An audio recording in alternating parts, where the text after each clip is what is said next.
clear of the closing doors, please. Welcome to Subway Sports Talk. My name is Peter Kennedy, and I am your host. Thank you so much, as always, for tuning into SST on Apple Podcasts app, Spotify, and on YouTube. We're back for Week 3 NFL picks. Pete Kennedy, Cody O'Connor, Pat Boyle. No Mark Shenloogian on the podcast this evening, but his picks are in, and I will read those at the end after the three of us complete our 3 picks. But what we do on this podcast is get right to it. So, Cody O'Connor, 4-2 on the year. Pat Boyle, 3-3 on the year. Pete Kennedy, 4-2. Mark Shenloogian, 4-2. Combined 15-9 on the season. Wonderful stuff out of the boys so far. This slate, perhaps looking a little bit tough. Not for survivor pools this week. There's a lot of good choices, but for the spreads, it's a little bit frisky to look at some of these lines. So, how about this? Cody O'Connor, why don't you kick us off with your first pick? I would love to kick us off, Pete, as kickoff is 20 minutes away from the Giants upsetting the San Francisco 49ers, which is not one of my picks. But my one pick, and I just told you guys pre-show, I felt great about it. It was my one of one. I saw some injury news. It didn't completely back me off, but I don't know that I'm going to put the same unit on it. I don't know that I feel the same confidence about it. Pick number 1, Bills money line. They're going into Washington. They seem to have gotten it right last week. Played Vegas. Early first quarter, tough matchup. As the game progressed, the Bills really looked like the juggernaut we thought they were. I cannot see how Washington gets to 3-0. They beat a Broncos team that I don't think very much of. You'll hear about that soon. And they beat a Cardinals team that I don't think anyone thinks very much of. So even though it's in Washington, even though it is a 6.5-point spread, I think the Bills roll in this one. So Bills money line, part 1, and part 2 is the Dolphins money line against those same Denver Broncos. I have been down talking Denver for multiple years now, mostly Russell Wilson, and I've been talking up the Dolphins. Earlier in the week, you heard me on the podcast talking about what I saw from them. The thing that scares me is it looks like Jalen Hyatt. I'm so stuck on that right now. He's scoring the first touchdown. It looks like Jalen Waddle is going to be out this week with a concussion. That does change a little bit of the dynamic of their offense, but I still think they just have too much firepower for Denver. They don't seem to have the same defense I think we believed going in. I don't think much of the offense. So Dolphins at home money line, Bills on the road money line. It's minus 123 on DraftKings. I'm flirting with that minus 125 we talked about being the perimeter that we'd set, but that's what I'm going with. Bills money line, Dolphins money line, pick number 1. Patrick, hit us. All right, pick number 1 for me. I am going with a 2-team teased parlay, if you will. We're going to go ahead and we're going to bet against Zach Wilson in some form or fashion either way. So, Patriots have beaten the Jets 14 straight times. Do I expect it to be 15? Yes. That being said, do I trust Mac Jones and this Patriots offense? Not in the slightest. Plus, the Jets defense is still, in my opinion, in my estimation, elite. So we're going to, and I have the hiccup, so I apologize for that. So we're going to go ahead and we're going to take the Patriots plus 3.5. Do the Jets win this game? I doubt it. Do they win it by more than a field goal? I would be stunned. I would be absolutely stunned, considering you still have question marks all along that Jets offensive line. Dwayne Brown looks on the wrong side of 38. Mekhi Becton, I was expecting him to have a big season. He is once again banged up. Excuse me. Jeez, these hiccups will not go away. Hopefully that's the only hiccup in this pick, is it me actually hiccuping and not the pick itself. Oh, my God. That is terrible. It's awful. Somebody's hammered over there. I really wonder how many points the Patriots offense is going to put up, considering their offensive line is banged up basically all the way across. Trent Brown, questionable. Cole Strange, the man who almost saved the day for the Patriots on Sunday Night Football, he's banged up. Mike Onwenu, who did play, I think, after he missed week 1, he's banged up. So, again, I mean, this over-under is what, at 36.5 for a reason. This is going to be a rock fight. But, again, I do not believe that the Jets offense with Zach Wilson under center is good enough to beat the Patriots by more than 3. Oh, my God. Then we're going to take, for leg 2, the New Orleans Saints. A game I think they win, but I'm going to play it safe here, and I'm going to get the New Orleans Saints all the way up to plus 7.5. I'm just not sold on Jordan Love still. I'm not sold on this Green Bay Packers offense. They, again, questionable with David Bakhtiari. Elgin Jenkins questionable once again. Bakhtiari did not play last week. Christian Watson is questionable once again, and Aaron Jones is banged up. So, some of their most important guys, if not their most important guys on offense, all dealing with some injuries in some form or fashion.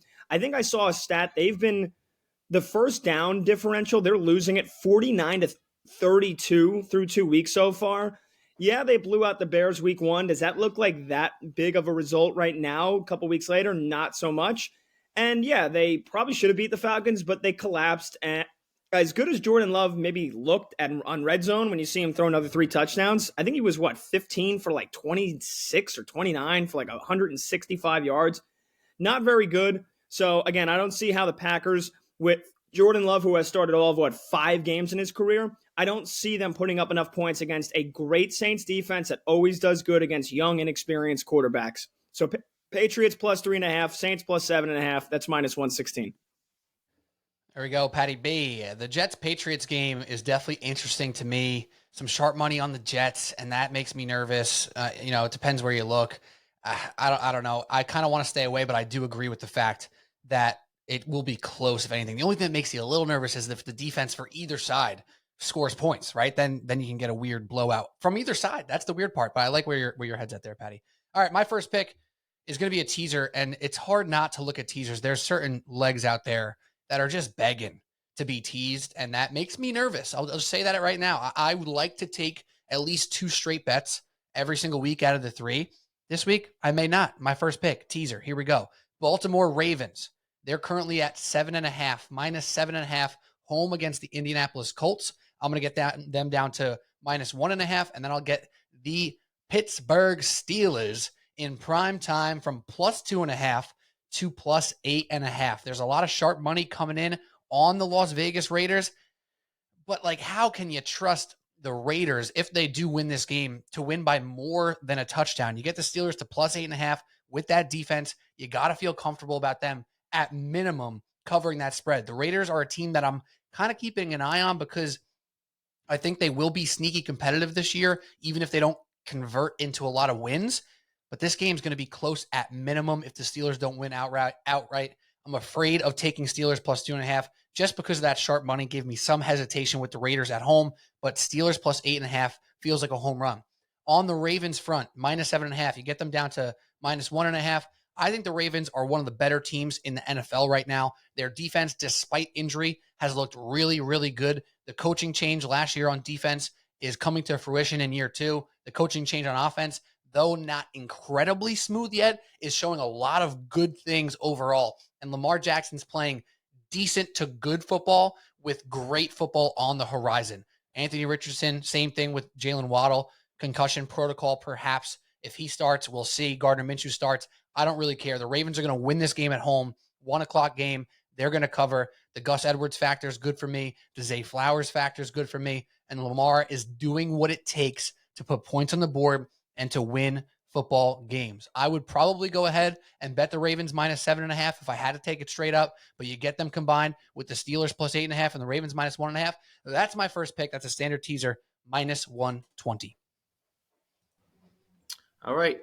Yeah, dude, that Steelers and Vegas game feels like one of the fishiest lines of the week to me. So buying them up feels much, much more comfortable. I definitely agree with you there. It's hard to believe that after Vegas is showing that they're the favorite, but maybe it's people seeing that Steelers offense in prime time and a reaction to that. My second pick, I just switched up right now as we were thinking, as you were talking, as I'm thinking, what am I going to talk about with my next pick? I went from having the Chargers bought up with Seattle to I'm just going to go Chargers straight up on the money line. It's minus 108. They are playing in Minnesota. This is going to be, I can only guarantee this, that this will be one of the weirdest, most unpredictable, strange games. It is going to be a hell of a ride. I don't think you need to gamble on it to enjoy watching it. I'm going to do it anyway. I think the Chargers are going to get their win. I do not see them being the team who gets to 0-3 and for all intents and purposes having their season be ended, because that's what this game is. It's one of the classic loser leave town games, and I don't think the Chargers are ready to leave town just yet. So Chargers straight up on the money line, minus 108. Let's go for the ride. Classic game of like, you just hold your nose. You can argue for both teams, but you got to go with the gut, and the gut for you, Code, is Herbert and this Chargers offense, which has looked pretty good, kind of taking care of some of those questions with the new OC. But yeah, that's a whirlwind of a game. Guaranteed. Gonna be whirlwind. nuts. I can't wait. Yeah, buckets all across. Patty, hit us with number 2. Yeah, we love DraftKings so much, right? But really frustrating when they still have not put out an alternate spread for the Chiefs-Bears game for us. So here we go. I'm going to be forced to, due to the time constraints here, and Thursday night, 8:15 p.m., we still don't have alternate spreads. I don't want to throw our folks and throw Pete Kennedy's graphics crunching through a loop here.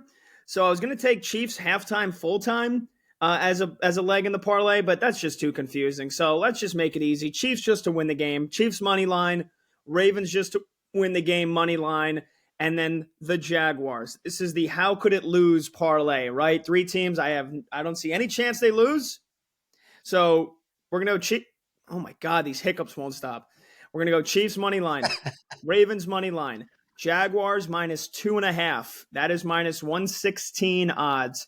I don't think you really even need a breakdown on the Bears and the Chiefs. Justin Fields sucks. If you want to hear why, go back to the podcast we did earlier in the week. He's terrible. I don't care, that he called out the coaching staff and their defensive coordinator. God knows what's going on there. It's very strange and potentially, I don't even know the word to use. Scary situation, embarrassing situation to say the least.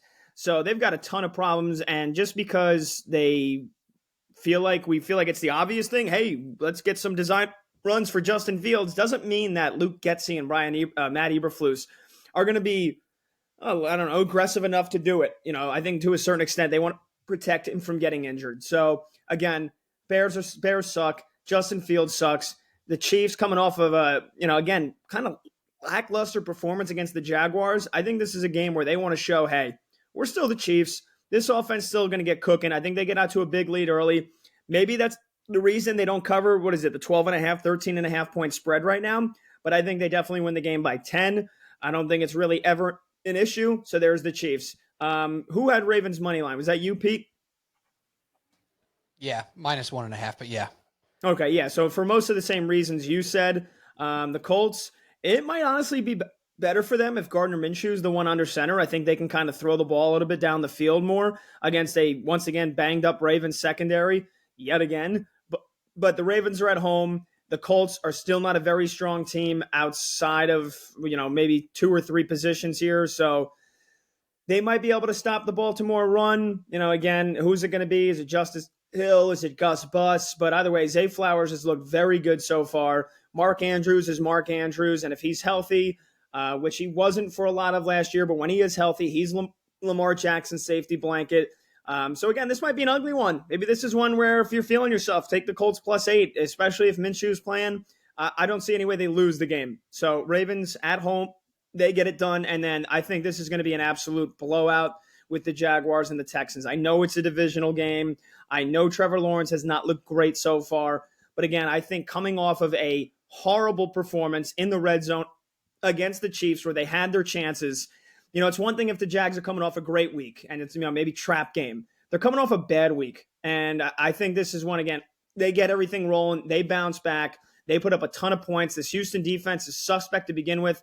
Then you got Derek Stingley's going to be out.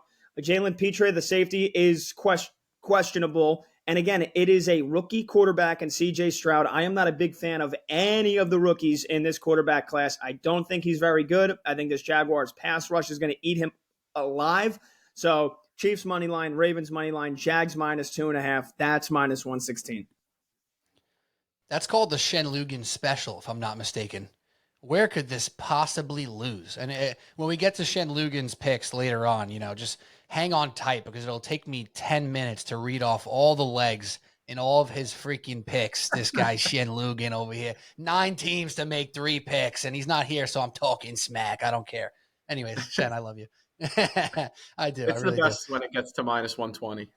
Oh yeah, it really is. It's something special. There's a magic in his fingers when he's working the DraftKings app and he's getting 5 legs down to minus 118. It's impressive stuff. I like to joke around about it, but so far so good. He's 4-2. I ain't knocking the hustle at the moment. All right, moving on to my next pick. I'm going with a team that I'm going to be a hometown boy for this weekend. Now, Cody, do you know where I'm going to be this Sunday? New Orleans. That is correct. I'm going to be in New Orleans this Sunday, but just to make sure you guys know, I'm not doing a homer pick this week because last year, like I was in New Orleans last football season, I actually picked the Steelers against the Saints while I was physically in New Orleans, which is not a smart move. Why I'm in the bar in NOLA, which is different than being in a bar in New York because every single person there is pro Saints. And I was like sneaky, like, oh, look at this. The Steelers are going to get this one. This feels really good. So I'm feeling good about it because I try not to bet with bias. This is not a biased pick, even though I will be in the hometown, New Orleans. New Orleans +1 at the Green Bay Packers. This is a bet on the Saints defense, making the Jordan Love life a difficult one.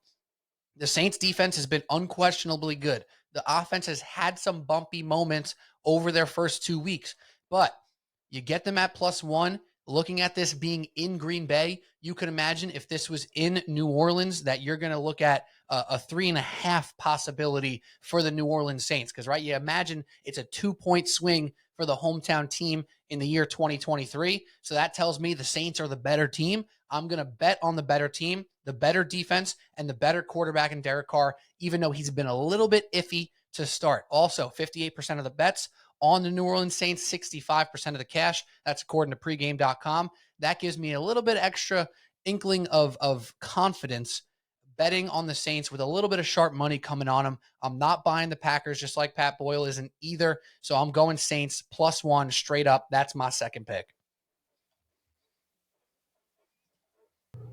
Saints go marching. Shout out, Boom. My third pick somewhat piggybacks off of Pat's teaser, at least with one of the legs. I, too, think it's a drubbing for Jacksonville. I think that this is a game that they prove that they are the class of the AFC South. I think that they come out firing, and I don't think there is much of a resistance from the Texans, who, they kind of backdoored that game to get to 30-21, I believe was the finish. But the Colts really start to finish completely controlled that game, and I think it showed a lot about who that Texans team is. And I think that that's going to happen again this weekend. And because I think that's going to happen, I am going to take a player prop. It is my man who is on my fantasy team, who was a keeper, Travis Etienne zone, anytime touchdown, Travis Etienne, -105. I think he gets off the schneid. It will be his first touchdown of the year. I think that they are going to be able to do whatever they want offensively. It might come later in the game as the game script flips a little bit towards them running the ball against a Texans run defense that is poor, that just got run all over in week 2 by the Colts. And I think it's going to show itself here again. So Travis Etienne zone, anytime touchdown, -105, my third and final pick.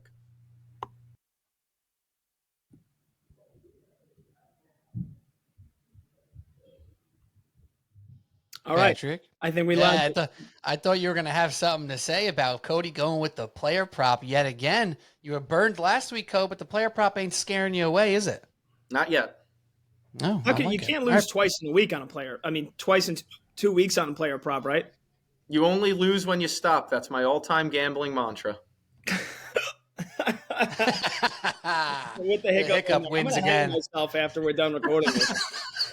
All right, so here we go. Final pick for me.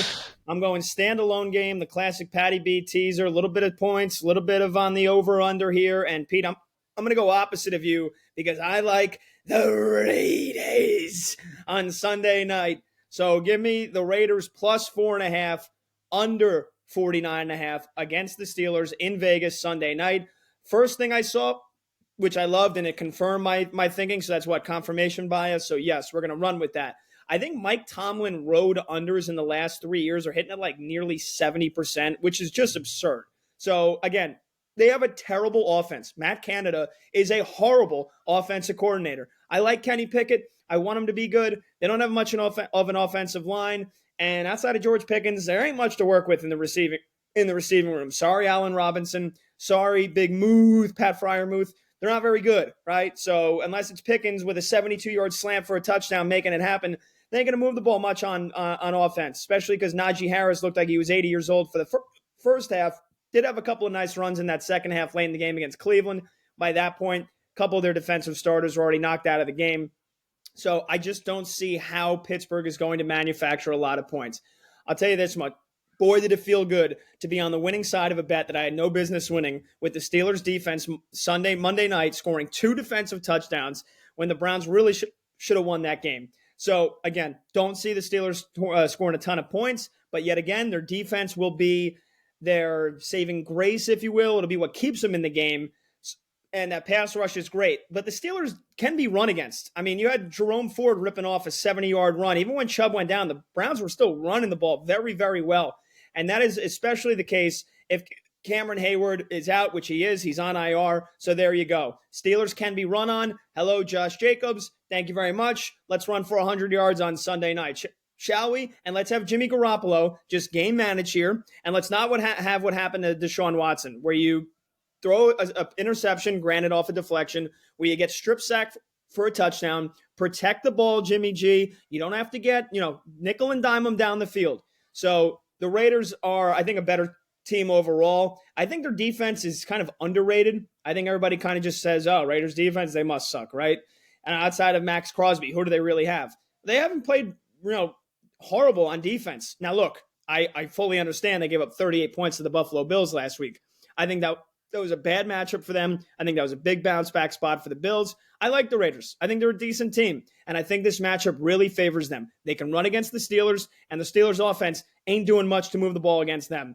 And you got the Tomlin unders. I'm not going to overreact to, you guys said it last week, the Raiders getting blown out by Buffalo. I'm not overreacting to that. I think they were due to take their lumps. I think Buffalo was due to bounce back. I don't think the Steelers' offense is very good at all. It's just plain and simple. That's what it comes down to. So that's why we got the under 49.5. I think the Raiders win the game, but I'm going to play it safe. Vegas plus 4.5. That's minus 105.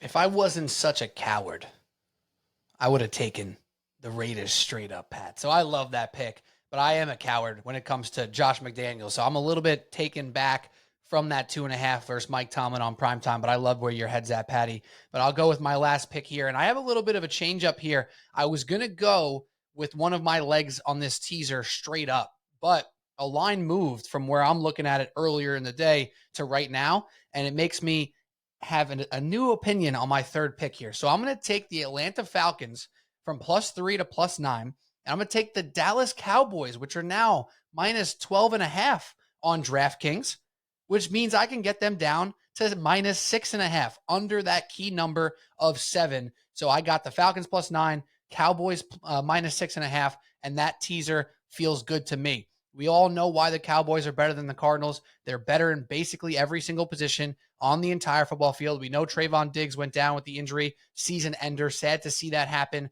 with that defense being as fun and as electric as it's been over the first 2 weeks, but that's not going to slow them down.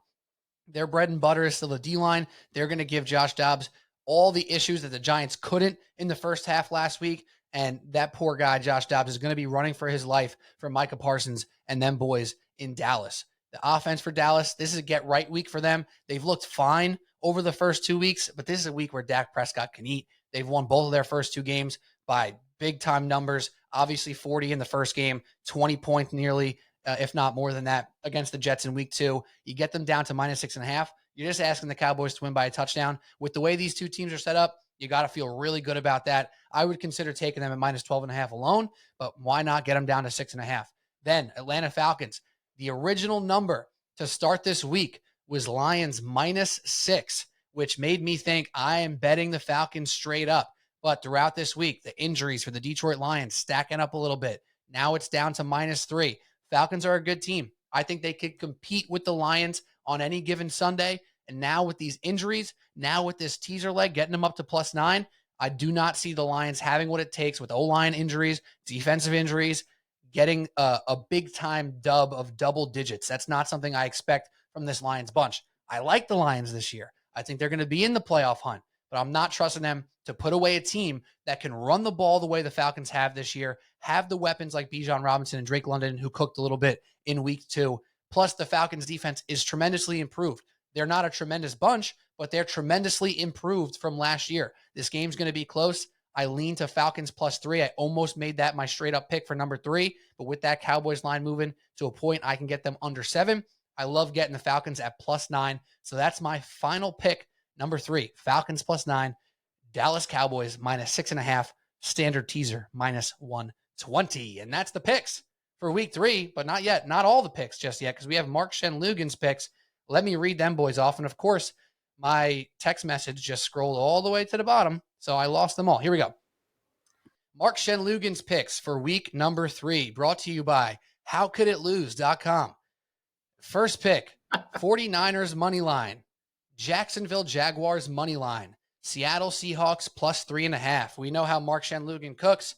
The 49ers are up 3-0 already. He likes to get these spreads down as much as he could, get as many legs in there as he could, and get close to even odds. That's just what he did. We all like the Jags. I think Pat had him in one of his picks. The Niners speak for themselves. And the Seahawks, they take on the Carolina Panthers. They are at home, and he has them at +3.5. I mean, how could it lose? Seriously. All right, pick number 2 for Mark Shenloogian. Baltimore Ravens money line, Buffalo Bills money line, New England Patriots +10.5. This one is +100 on the odds front for Mark Shenloogian's second pick. Also, the Ravens were spoken about by me and Pat Boyle, why they are going to look good against the Texans.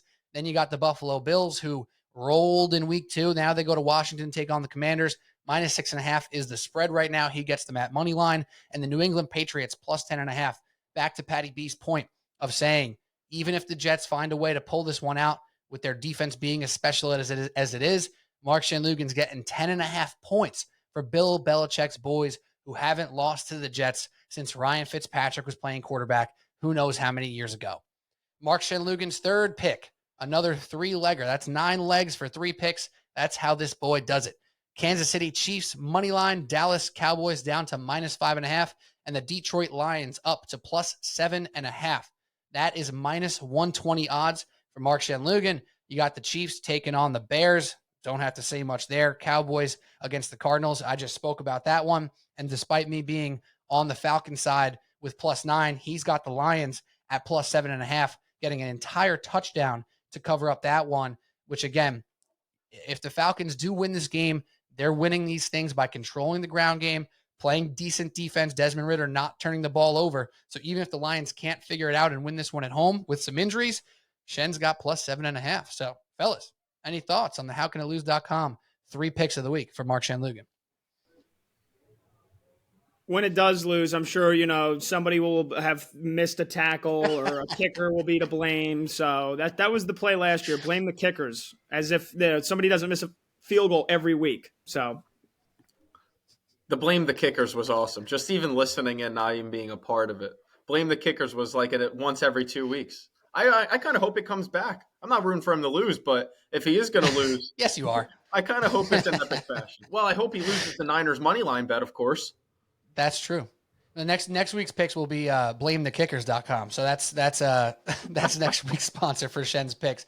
But now, honestly, Shen's 4-2. And last year he did have some incredibly bad luck, but that is kind of what you're signing up for when you're sticking all those legs into parlay. So it is what it is. But Shen's 4-2, Cody's 4-2, I'm 4-2, Pat's 3-3. No losers on this podcast up until week 3. That's all we got. One last question, quick hitter for you guys. I'm putting you all the way on the spot, but who's your Tony Jones 2-touchdown scorer of the week? We all saw that ridiculous parlay that hit on the Monday night games with Tony Jones 2 touchdowns and Jerome Ford as the leading rusher in the Browns-Steelers game. Do you guys have any running backs who might be extra special odds? All running backs are incredibly plus odds for 2 touchdowns. Any random running backs out there you guys might just be scrolling through the app and say, you know what, this guy's getting 2 this week? I'll give you random, I guess. It's not crazy random, but just because of the game and the way I think it could go. Isaiah Pacheco, 2+ touchdowns. Yeah. I think that's a big one. Yeah, he's not Tony Jones. It's not going to be plus 20,000, and you're not going to parlay it with Jerome Ford, so you win $70,000 on a $5 bet and piss off the rest of the world. But you probably get some pretty sexy odds on that. So maybe I'll take a look myself now that you asked. There you go. Patty, you got one or you need a second? I'm going to say Kyron Williams for the Rams. Nice. And that's it. I'm going with LA too. I'm going Joshua Kelly. Why not?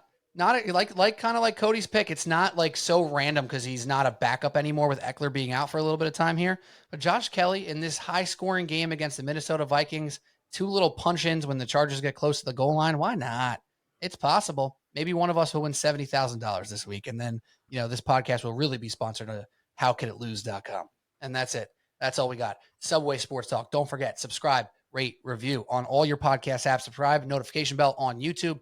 Also, very important to follow these picks. Follow us on Instagram at Subway Sports Talk, TikTok as well, and Twitter. Picks will be on Twitter and X, whatever the hell. And now I like that it's formerly Twitter. You get the link gets sent to you in a group chat or whatever, and it says link from X, formerly Twitter. Like what are we doing here? Anyways, Subway Sports Talk TLK on X.